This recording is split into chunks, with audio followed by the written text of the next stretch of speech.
Today we're with Elizabeth Sommer, the author of Eat Your Way to Happiness. Welcome. Nice to be here. Now, I know that you've done some national television. Oh, yes, the Today Show, The View, Good Morning America. So you definitely know what you're talking about. I hope so. So my first question is, what I eat, can it really affect my mood? Well, the short answer is yes. Okay. I've been studying this topic since the early 1990s when my first book on the topic, Food and Mood, came out.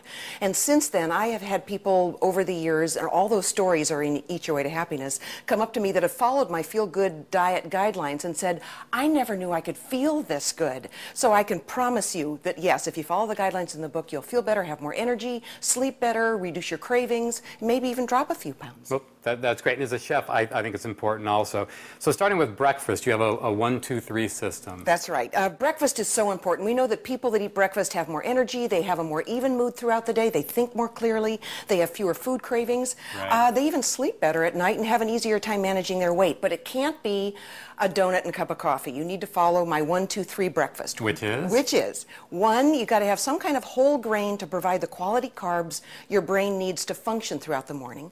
2, it needs some kind of protein, like milk on top of that cereal, to keep your blood sugar levels even through the morning hours. And then 3, at least 1 or 2 servings of a really colorful fruit or vegetable for the antioxidants. Okay. So carbs are okay, because I heard that carbs can make you crash early, but good carbs are good in the morning. Good carbs are good, and especially if you combine them with a little bit of protein to keep that blood sugar level even. Okay. And then moving on to lunch? Lunch. You need to eat regularly throughout the day. People that skip meals, eat erratically, are the ones that are likely to take a mood nosedive midday. But keep that lunch meal light. Heavy, fatty meals midday will actually turn on a chemical in the brain called ghrelin. And once ghrelin is on, you're likely to overeat the rest of the day. Okay. So keep the lunch meal light, low fat, around 500 calories. Again, with, like a turkey sandwich we have here, a glass of milk and a bowl of fruit, and you'll be well on your way. Okay. And now salmon, I think it's omega-3s that we're looking at? Oh, you're so smart. Yes. I read. I know you read. Yes, the omega-3 fat, in particular the omega-3 fat DHA, which you get in fatty fish like salmon, mackerel, herring, sardines, has been found to actually boost mood. People that have low levels of DHA have up to a 3-fold increased risk for depression. Increase your DHA and you can actually reduce depression by up to 50% in people that are the most difficult to treat, as well as just people that are just, kind of just sort of glumpy. So 2 servings a week at least of salmon. If you don't like fish, if you don't, you're a vegetarian, then look for foods that are fortified with a sustainable algae or plant-based DHA. Kind of look for a seal on the label that says Life's DHA. It's in a variety of products. Okay, all right. And now I understand there's some supermood foods also.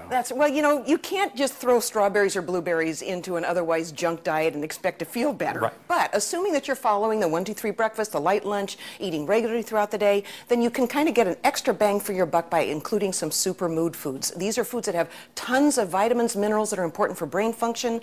They have tons of antioxidants that maintain your brain so you're less likely to end up with dementia or even Alzheimer's down the road. And there are things like tomatoes, watermelon, strawberries, even wheat germ, tart dried cherries. These are things like that taste good. They're things that taste good. I mean, who can say no to a chin-dribbling strawberry, for heaven's sakes? Right. Well, I know some other things that taste good, but maybe we shouldn't be having so much of them. Oh, that's right. Watch out for the quick fixes. Anything that's loaded with sugar or loaded with caffeine may give you a temporary rise in mood just because you're kind of energized by it, but that high is followed by a crash. Right. So if you're drinking coffee all day long, you're actually fueling your fatigue rather than getting a more even, sustained energy. So a cup of coffee in the morning is fine. That's okay. Okay. But, if you're drinking it all day long, also keep in mind caffeine lingers in the system for up to 15 hours. Wow. So if you're drinking coffee at 2 in the afternoon, it could be the reason why you can't get to sleep at night. Okay. And lastly, we have some things that most people think are vices, but they're probably okay for us. There are some goodies here. Yes, absolutely. There's dark chocolate. Make sure it's at least 70% cocoa powder. It's loaded with compounds called flavonoids that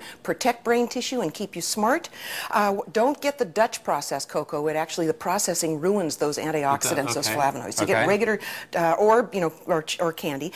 Red wine. Red wine, okay. Antioxidants, also has resveratrol, reduces the risk for dementia, but go light on the serving. It can go from a health food to a health problem if you're drinking the whole bottle. And it does taste good with chocolate. It tastes wonderful with chocolate. And then green tea, also loaded with antioxidants for your brain. All right, great.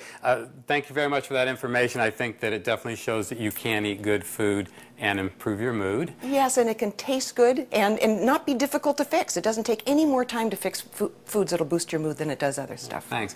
People can find out information at your website. That's right, ElizabethSummer.com, or you can go to the website EatYourWayToHappiness.com and take the quiz to see how well you're eating for your mood. Or pick up a copy of Eat Your Way to Happiness at your local bookstore.